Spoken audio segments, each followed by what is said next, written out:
Why do young men and women want to be soldiers? Honor, duty, patriotism, and most of all, the love of the greatest country in the world, the United States of America. Why do young men and women travel all over the world to protect our freedoms? I think Admiral Mullins of the Joint Chiefs of Staff tells it best, and I paraphrase, "It is better to face the bad guys on their own soil than to have to face the bad guys on our soil." Our warriors are stationed in over 55 countries protecting something we sometimes take for granted. That's freedom. A bumper sticker also comes to mind quite frequently. There's only two defining forces that have ever offered to die for you. A U.S. soldier who died for your freedom, and Jesus Christ who died for your sins. Today, I would like to have you think about the warrior's life, starting with childhood and traveling through until the warrior becomes a hero. Dear Mom, I remember crawling around on the floor, playing, bumping my head and my knees, and knowing that you were always there to catch me and comfort me after I had fallen. I remember the protection and the safety I felt whenever I needed that security. I also remember transitioning to walking and talking and totally driving you crazy. As I started school, I remember you crying as you let me out.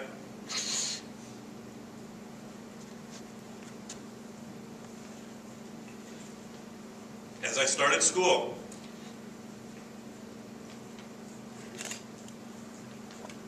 I remember you crying as you let me out of the car. Mom, I was crying too. Yes, Mom, your brave little child has continued through school, and you were always there to help me with my projects and my schoolwork. You were the ultimate chauffeur, driving me to sporting events, music lessons, and to visit my friends. I always think back to how Mom accomplished so much with only 24 hours in a day. Thanks for the discipline and the teachings that you gave me so I could grow up to be an adult.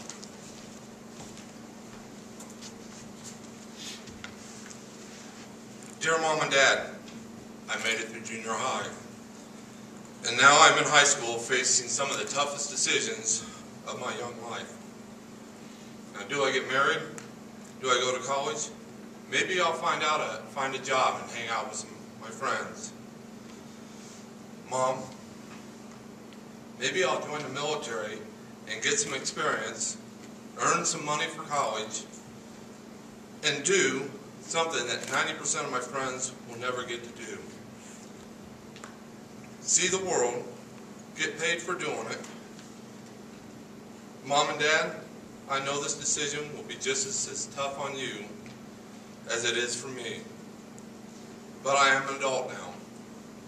Again, thanks for your leadership and patience while I was growing up, and now as I make my next step in life.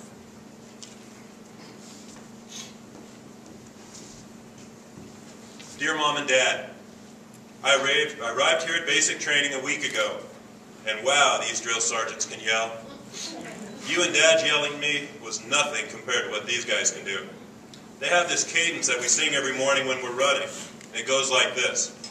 Up in the morning, 4 day, I don't like it, no way. Eat my breakfast too soon, hungry as a bear before noon. I think you get the hint. I also think the drill instructors really like me because every time you and all of my friends send me letters, I get to go to the front of the formation and do 25 push-ups. Wow. I sure do a lot of push-ups. And one more thing, Mom, thanks for the cookies. The DIs really like them since we are not allowed to have baked goods until we complete our 4th week. Drill Sergeant Smith loves your chocolate chip cookies. On a serious note, the first day we arrived, we were given a new title, Soldier. It's also neat, on the same day, we also became veterans. It is such an honor to be here, although it's hard. It's also very rewarding. Well, I better go to sleep. It's hard riding under the covers with a flashlight, and 4 a.m. comes early. Dear Mom and Dad, We have been over here in this land of different cultures for almost 6 months. Many soldiers over here have been deployed 2, 3, and even 4 times. We are making the difference. I am not sure you're seeing all the good things that are happening on the news, but we are accomplishing the mission. Today I saw homes with electricity, running water, and even air conditioning. We have opened up schools for the children, hospitals for the sick and the hurt, and even churches for the people to pray in. It is not the perfect place, but we know there is only one perfect place. Our days are long and hot, but I appreciate all of the cards, letters, and care packages. It is also neat how you can put so many soldiers in one place that work together as a team to make things happen. I remember that credit card commercial on TV. My version is combat boots, $80. Black Hawk helicopters, millions of dollars. Camaraderie in the United States military, priceless. Tell everyone hello and that I miss them.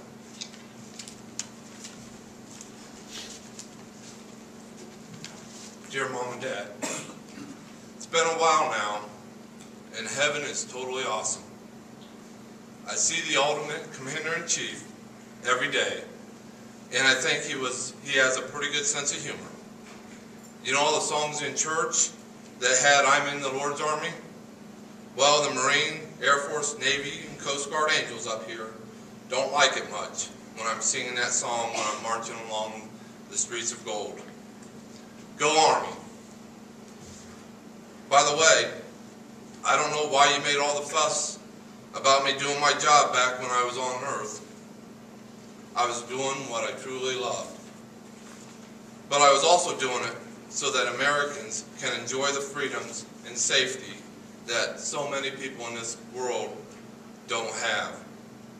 I do appreciate the fact that you have not forgotten about me and the millions of other soldiers that have paid the ultimate sacrifice. Please keep passing that message across the country so that our honor, our patriotism, and our efforts will never go in vain. I know, down in my heart, that we will never be forgotten.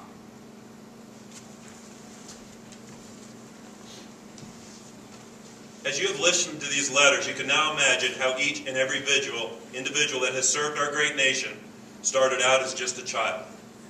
The parents, through leadership and discipline, have shaped and formed these children into adults. After the parents came the drill sergeants and the TAC officers who led them and trained them to be soldiers. Through dedication and commitment, they became leaders. Through experience and battle, they became warriors. And I think that all soldiers and all warriors living and not living have the distinct title of being heroes. Please remember as you go out this weekend, some foods of thought. It wasn't a hero that made a game-winning basket the other night to win the championship. No, the heroes are the brave men and women who are police officers, firefighters, doctors, and first responders who put the uniform on every day so that we can play the basketball game. It wasn't a hero that hit the home run and drove in the winning run to win the game. No, the heroes are the brave men and women of the Army, the Navy, the Air Force, the Marines, the Coast Guard, the National Guard and Reserves who wear the uniforms of the greatest military of the world, the United States military. It wasn't a hero that made the 40-foot putt on the last hole to win the tournament either. The true heroes are the Gold Star mothers and fathers who have shared their brave sons and daughters with all of us, making sure that we have the rights, the freedoms, and the safety to do the things that we enjoy. Gold Star mothers and fathers, again, I salute you. I ask that you all remember that it's not the professional athletes or the movie stars that fought for your freedom. Therefore, they are not warriors and they are not heroes.